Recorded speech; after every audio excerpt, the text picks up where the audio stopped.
नमस्कार मंडळी. तर हे ना ओले काजू आहेत.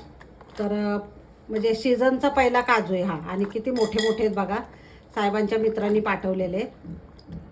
तर मस्तपैकी आता भाजी मी करणार आहे ह्याची, ओल्या काजूची. खूप आवडते आम्हाला, कारण आमरस असेल ना तर एकदम आणखीन छान वाटते. तर आता आमरस तर आंबे काय चांगले आलेले नाही आहेत, पण मग भाजी तर मी करून दाखवणार आहे चमचमीत एकदम. तर चला बघूया साहित्य. तर मंडळी मी खोबरं पण चिरून घेते, आणि आपण जसा मटनला मसाला करतो ना त्याप्रमाणेच मी करणार आहे. आणि खूप टेस्टी होती भाजी काजूची. तर तुम्ही या पद्धतीने नक्की करा तुम्ही भाजी. तर हे खोबरं घेतलेलं आहे, एक छोटासा तुकडा आहे. मी लोखंडी तवा ठेवलेला आहे, त्याच्यावर खोबरं टाकते. भाजून घ्यायचं आहे चांगलं, थोडंसं तेल टाकून खोबरं भाजून घ्यायचं मस्त. तर आता खोबरं भाजलेलं आहे. आता कांदा टाकायचा, एक छोटा टोमॅटो टाकलेला आहे, तो पण परतून घ्यायचा छान. तर मंडळी कोथिंबीरच्या काड्या घालते मी, लसूण घालायचं, थोडं अद्रक घालायचं आणि हे चांगलं परतून घ्यायचं मस्त. मंडळी गरम मसाले थोडेसे घालूया.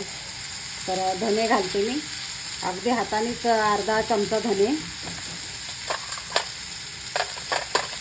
थोडीशी 3-4 मिरच्या टाकायच्या, बेडगी मिरची, कलर येण्यासाठी पाहिजे मस्त. आणि हे सगळं भाजून घ्यायचं मस्त, आणि गार झालं की वाटून घ्यायचं. हा मसाला गार झालेला आहे, तर मिक्सरच्या भांड्यामध्ये काढून घ्यायचं आणि वाटून घ्यायचा एकदम बारीक, पाणी न घालताच वाटायचा. हे बघा मंडळी, मस्त मसाला तयार झालेला आहे.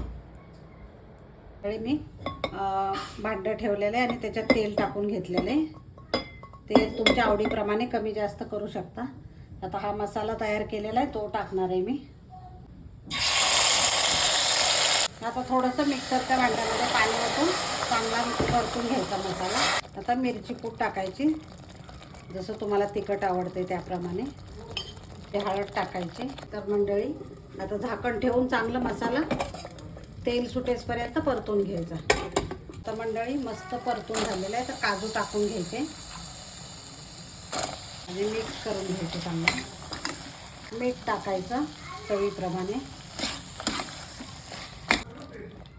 आणि आता मंडळी पाणी ओतून घ्यायचं. तुम्हाला जेवढं पातळ हवं आहे ना तेवढं पाणी ओतून घ्यायचं. आणि कुकरचं झाकण ठेवून मी 10 मिनटं शिजवणार आहे. ते काढायची नाही, 10 मिनटं शिजवून घ्यायचं फक्त. बघा मंडळी भाजी तयार झालेली. तर कोथिंबीर टाकून घ्यायची आणि मस्तपैकी भाजी आहे बघा, किती सुंदर झालेली बघा, आणि टेस्टी पण खूप झालेली.